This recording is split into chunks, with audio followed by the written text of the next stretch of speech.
Good morning, everybody. Once again, this is your buddy Chapadong coming at you with another YouTube video because we have a huge NHL slate to get to. I want to preface this by saying this is an at-a-glance slate breakdown. This isn't an in-depth slate breakdown. You can read all the articles you want on Twitter. You can read all the articles and all the premium content out there around the world.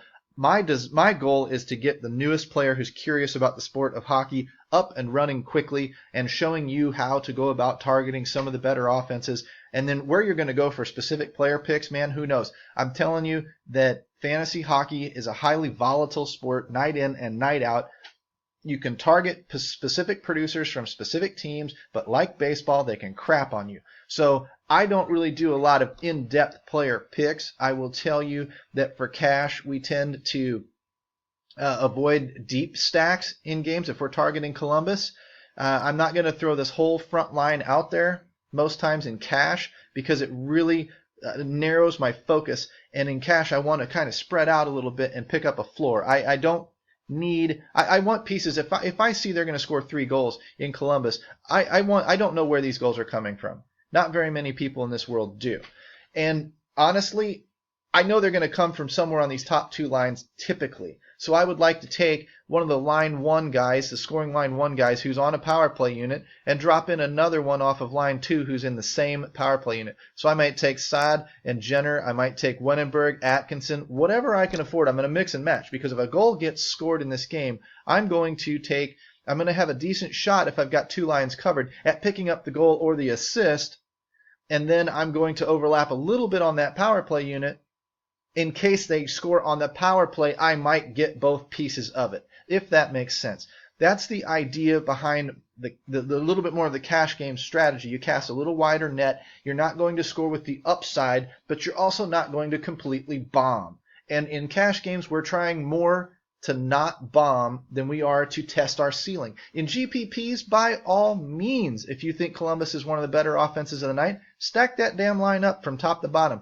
And, hopefully end up running a defenseman out there with him or something. If you really, really want Columbus, you think they're going to score 4 or 5 goals tonight, you want every damn piece of those goals that you can get because you want to score really, really high. In cash games, we kind of want to back that down just a little bit and not go quite balls to the wall. We want to get there. We want to beat the average, but we want to make sure that we don't completely crap on ourselves in the process. So hopefully that makes a little bit of sense. I'm going to dive into the slate. The first thing that we do is we go into the Vegas lines. And the Vegas lines tell us kind of where I'm looking for my goalies. Really and truly, guys, it is this simple.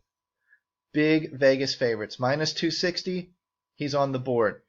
Minus 240, he's on the board. Down here, minus 200, he's on the board. So guess what?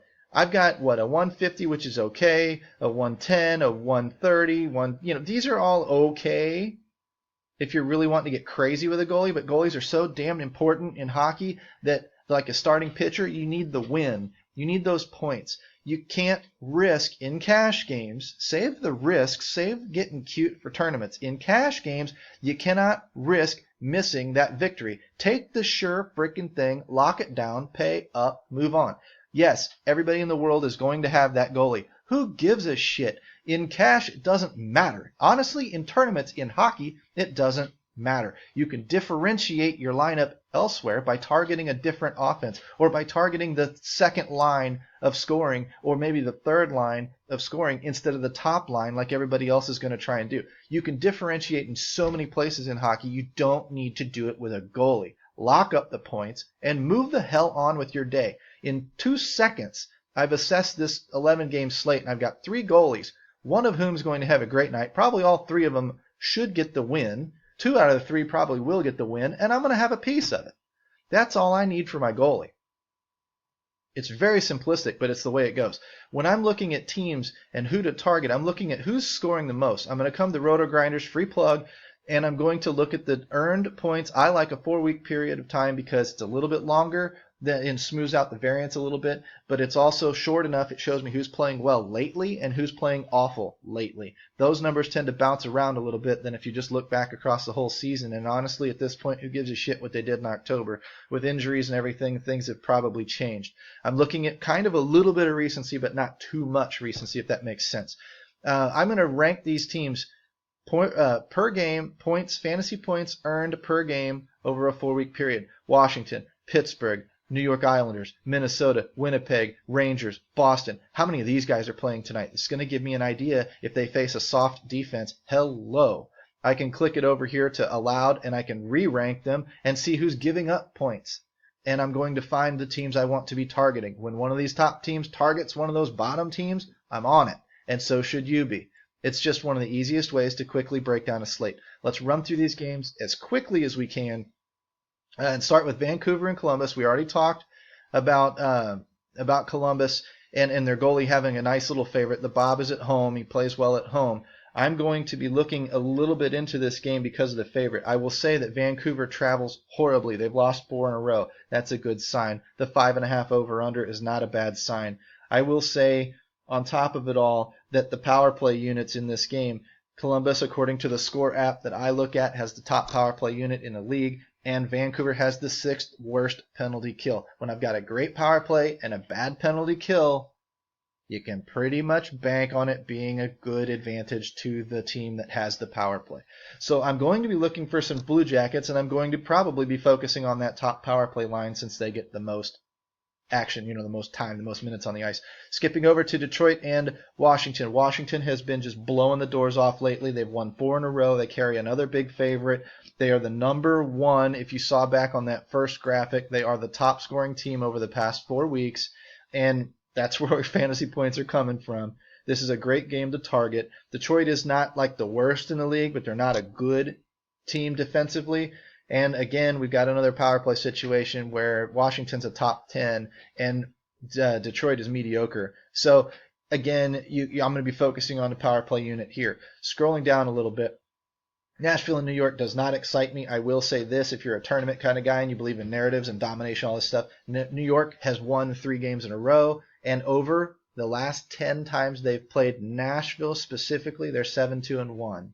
So they, for whatever reason, they match up well with Nashville. If you want to take that and run with it, feel free. Anaheim and Buffalo. Buffalo gives up shots like you would not believe.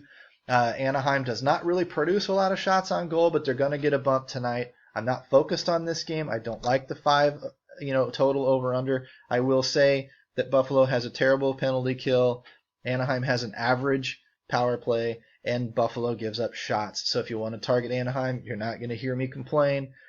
Going down to San Jose and Boston, we saw Boston scores quite a bit in terms of fantasy points. They're top 10. San Jose was just outside the top 10 in that they, in terms of scoring fantasy points.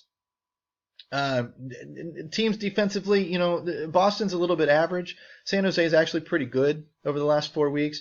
But if we go into shots on goal, Boston is the top shooting team in the league.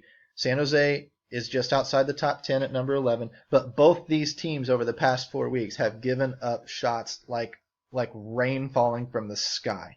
Boston gives up the 2nd most shots, and San Jose gives up the 3rd most shots. I expect this to be a high-event game tonight. There may or may not be a lot of goals, but there could be some floor, for a Bergeron. Marchand's been on fire lately.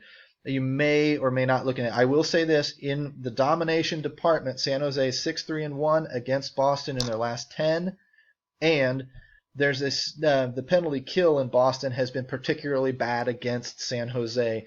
They're up there in the league, one of the 2nd or 3rd best penalty kills, but yet against San Jose, they've only killed off 70% of power plays.